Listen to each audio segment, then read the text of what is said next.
Chapter 12. The Core. Something pulled at me. Not like someone grabbing my arm, but something subtler, less physical.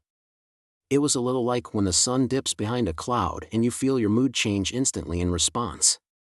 I was going back, away from the core. Its inky bright darkness faded into the green landscape of the gateway, with all of its dazzling landscape. Looking down, I saw the villagers again, the trees and sparkling streams and the waterfalls, as well as the arcing angel beings above. My companion was there, too.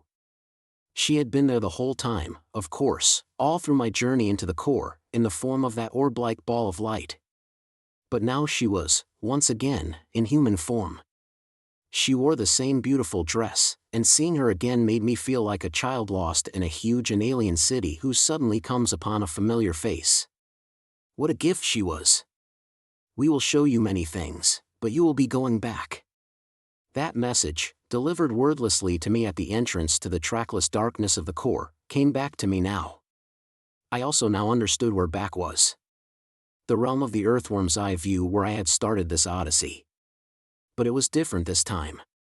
Moving down into the darkness with the full knowledge of what lay above it, I no longer experienced the trepidation that I had when I was originally there. As the glorious music of the gateway faded out and the pulse-like pounding of the lower realm returned, I heard and saw these things as an adult sees a place where he or she had once been frightened but is no longer afraid. The murk and darkness, the faces that bubbled up and faded away, the artery-like roots that came down from above, held no terror for me now, because I understood, in the wordless way I understood everything then, that I was no longer of this place, but only visiting it. But why was I visiting it again? The answer came to me in the same instantaneous, non-verbal way that the answers in the brilliant world above had been delivered. This whole adventure, it began to occur to me, was some kind of tour, some kind of grand overview of the invisible, spiritual side of existence. And like all good tours, it included all floors and all levels. Once I was back in the lower realm, the vagaries of time in these worlds beyond what I knew of this earth continued to hold. To get a little, if only a very little, idea of what this feels like, ponder how time lays itself out in dreams. In a dream, before and after become tricky designations. You can be in one part of the dream and know what's coming, even if you haven't experienced it yet.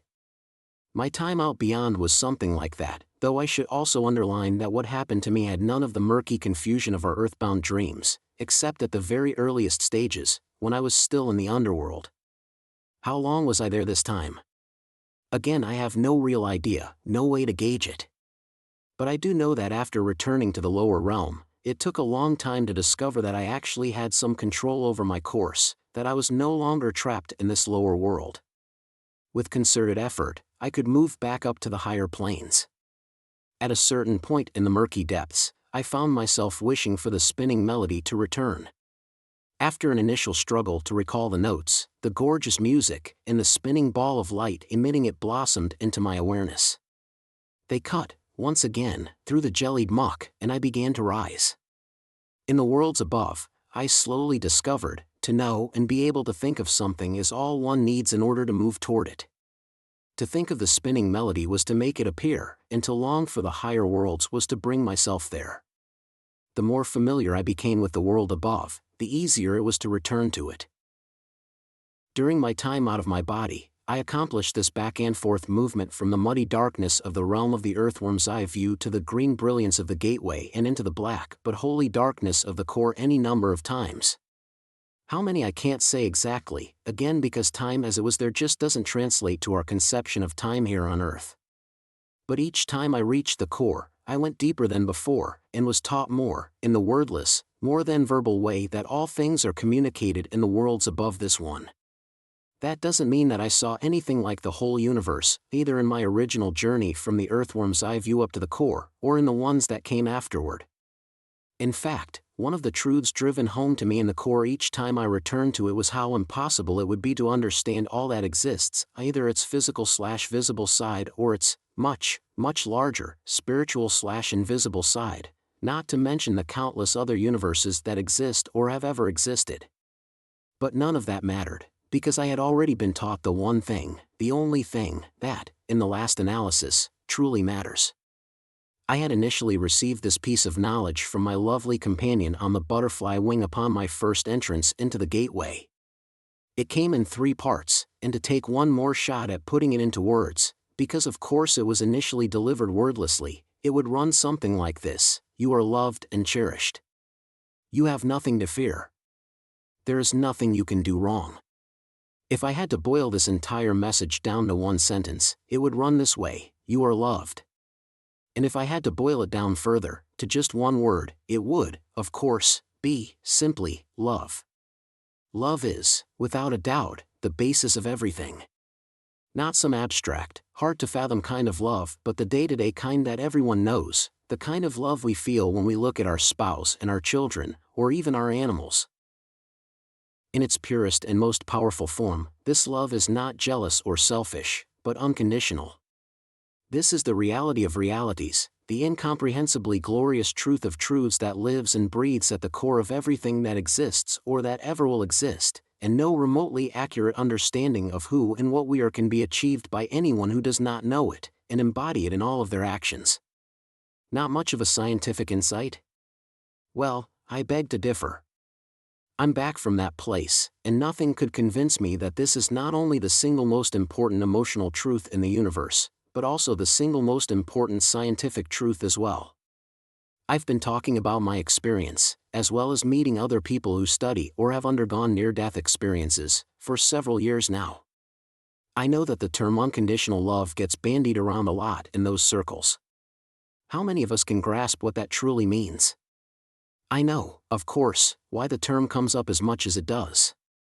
It's because many, many other people have seen and experienced what I did. But like me, when these people come back to the earthly level, they're stuck with words, and words alone, to convey experiences and insights that lie completely beyond the power of words. It's like trying to write a novel with only half the alphabet. The primary hurdle that most NDE subjects must jump is not how to reacclimate to the limitations of the earthly world, though this can certainly be a challenge, but how to convey what the love they experienced out there actually feels like. Deep down, we already know. Just as Dorothy and the Wizard of Oz always had the capability to return home, we have the ability to recover our connection with that idyllic realm. We just forget that we do, because during the brain-based, physical portion of our existence, our brain blocks out, or veils, that larger cosmic background, just as the sun's light blocks the stars from view each morning.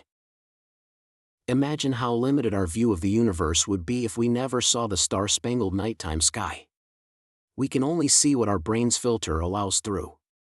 The brain, in particular its left side linguistic/logical part, that which generates our sense of rationality and the feeling of being a sharply defined ego or self, is a barrier to our higher knowledge and experience.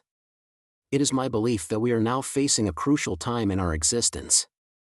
We need to recover more of that larger knowledge while living here on Earth, while our brains, including its left side analytical parts, are fully functioning. Science, the science to which I've devoted so much of my life, doesn't contradict what I learned up there. But far, far too many people believe it does, because certain members of the scientific community, who are pledged to the materialist worldview, have insisted again and again that science and spirituality cannot coexist. They are mistaken. Making this ancient but ultimately basic fact more widely known is why I have written this book, and it renders all the other aspects of my story, the mystery of how I contracted my illness, of how I managed to be conscious in another dimension for the week of my coma, and how I somehow recovered so completely, entirely secondary. The unconditional love and acceptance that I experienced on my journey is the single most important discovery I have ever made, or will ever make, and as hard as I know it's going to be to unpack the other lessons I learned while there, I also know in my heart that sharing this very basic message, one so simple that most children readily accept it, is the most important task I have.